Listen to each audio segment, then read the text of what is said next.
মাজারের কি মোহব্বত, সাইদি মাজারের বিরুদ্ধে কথা বলে, পীর অলিউল্লাহর বিরুদ্ধে কথা বলে। নিজেরা নামাজ পড়েন এক ওয়াক্ত। হ্যাঁ, একজন নাকি মদ খাচ্ছিল। কি খাচ্ছিল?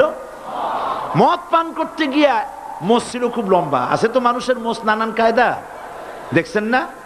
সেদিন একজনের দেখলাম এত বড় মোষ যে একেবারে মুখ টুক ঢাকা, লোকটা হাসে না কান্দে বোঝার কোন উপায় নেই।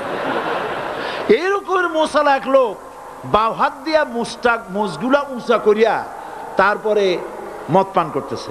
তো একজন এসে জিজ্ঞেস করছে, ভাই তুমি এত কষ্ট করে মদ খাও কেন? এক হাত দিয়ে উঁচু করে ধরিয়া তারপরে এত সাবধানতা অবলম্বন করে খাচ্ছ, কারণ কি?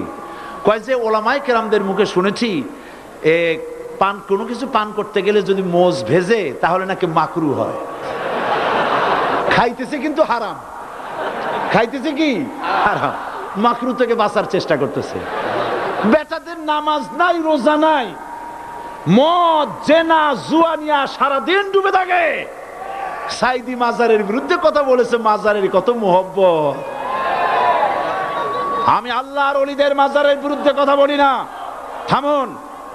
আল্লাহর ওলিদের মাজারের বিরুদ্ধে কথা বলি না, আমি কথা বলি মাজার নিয়ে যারা ব্যবসা করে তাদের বিরুদ্ধে কথা বলি।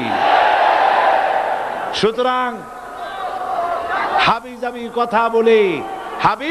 কথা বলে মানুষকে ফিরানো যাবে না।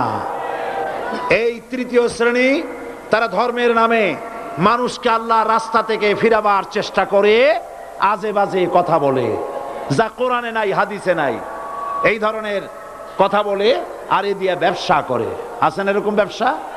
আছে। আলহামদুলিল্লাহ, সব ব্যবসা চট্টগ্রামে অনেক কমে গেছে, আলহামদুলিল্লাহ বলেন।